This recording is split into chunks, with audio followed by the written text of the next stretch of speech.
Right, hello YouTube, again, from the rainy hills of East Tennessee. It's been a mess.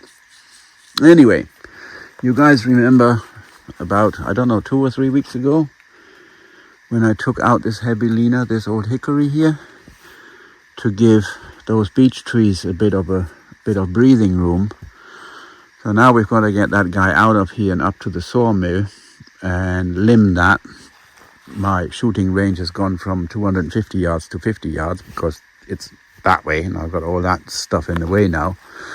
But while I'm at it, I was thinking, I do that sometimes, I'm gonna take out those three as well. That one there, that little one, and that one. And that'll give that beech tree more breathing room together with that beech tree. Those guys I can throw on the sawmill. Well, that one anyway. This one is a bit gnarly. Maybe the first few 10, 15, 16 feet or so are okay for that. But before that, we have to make ourselves a little bit of working room. I get that tree that's down out of there and up the hill towards the spot where I process my firewood and where the sawmill is and stuff. So I'm going to cut a good length of that off, see how many 8-footers I can get out of that, or 9-footers I can get out of that, and cut it off there. And then from there on, it's pretty much for firewood, which is okay. I don't mind having firewood.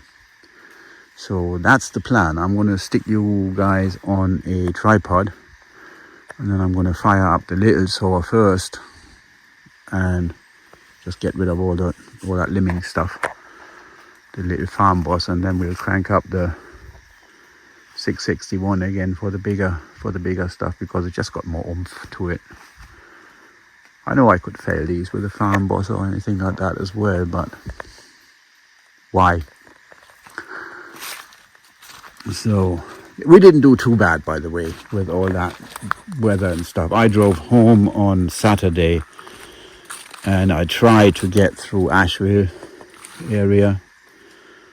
In the end, from Hilton Head to here, it was 17 hours or something like that it took me.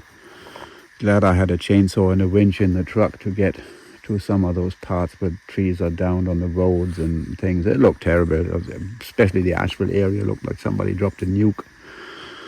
Those poor people there, they're camping out on gas station. There's no cell phone, they can't get gas at the gas station because there's no electricity. And when I saw all those trees and stuff down, I knew that it was going to take a long time before they get some juice back, and so they are stranded. You see 100 cars at a gas station that hasn't got any electricity to pump gas, and you wonder how long those few Snickers bars and some beef jerky is going to keep those 100 people friendly before things go sideways. It's a complete mess down there. The road I usually take home is 26 and 40, but that's kind of gone.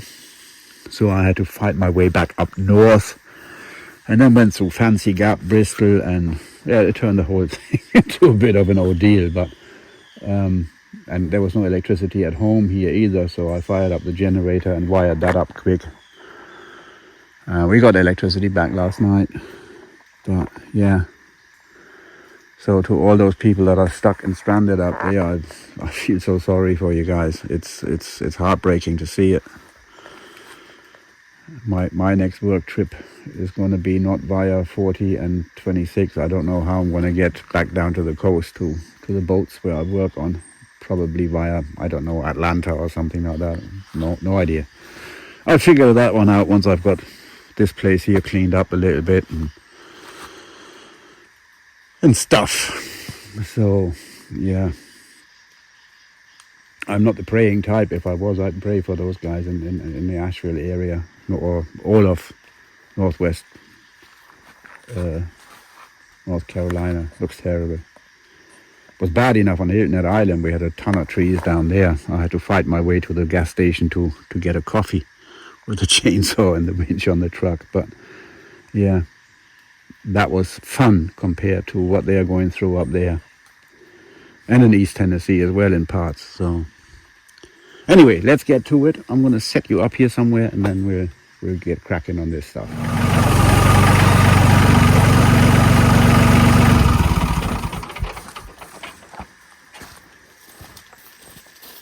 Just building my work table here.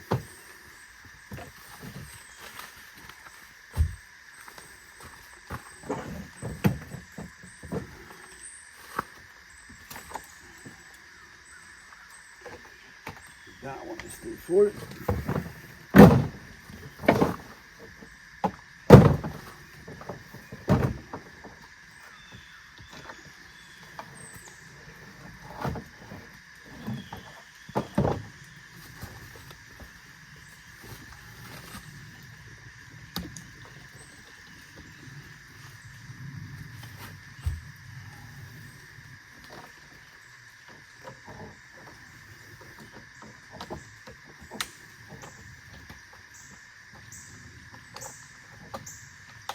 There we are.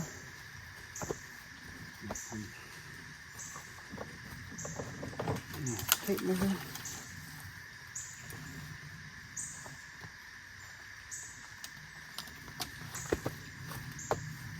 Somewhere I have earplugs.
I don't know if you look at my older videos from about 5 months ago, I milled up an empress tree that I cut maybe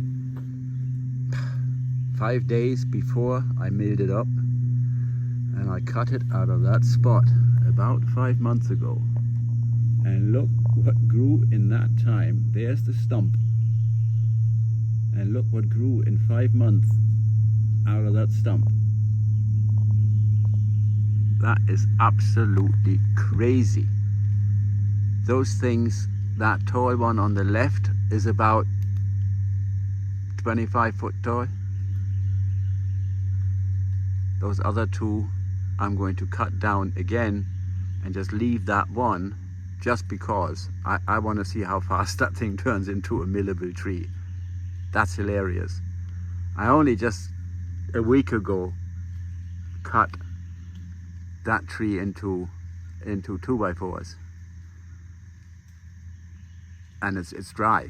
It's very lightweight, but it dries really quick, and it's relatively sturdy wood. I wouldn't build a house with it, but for, you know, building a lightweight sawhorse or something like that, it's great. But look at that. That is 5 months maximum of growth on that tree. Absolutely nuts. That's faster than rhubarb. Crazy. Anyway, back to it. There's our today's project. So cut those 2 trees down. I think I may leave the tree that is down there, that soft bit, so the other ones have got something to fall on and may not shatter as bad, just to break the fall a little bit. I think that's what I'm going to do. So let's see.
Well, looking at it from here, from the shooting bench, I still have a little bit more cleanup to do, but there in the distance, I killed a 50-yard target. That was there, but the 100-yard target and the 250, they are still out there, albeit a couple of branches hanging in the way. But hey, that'll do for now. I've got to pack up. I'd finished the job, but there is some weather coming in. It's getting pretty dark, and I can hear the grumbles in the background. So I'm gonna pack my shit up and head back up and put this stuff out of the rain, and myself as well. So you guys stay safe. I think that means more these days now than it ever did, looking at the way things are. But yeah, you do just that. Stay safe, and I'll see you on the next one. Take care. Bye. Another victim of the storm. Empress tree. That one branch that broke out right there. That one folded. Yeah, I think I'm gonna cut that one down there and then just cut it up into bits. Maybe take that bit there as a saw log, and the rest is just gonna stay here in the brush piles. This is my area where I have like brush piles and stuff like that anyway. Cut off stuff so that can stay here and then merrily rot away. So let's do that quick. It ain't gonna take long. Might just get that done before the weather turns to yucks.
There we go.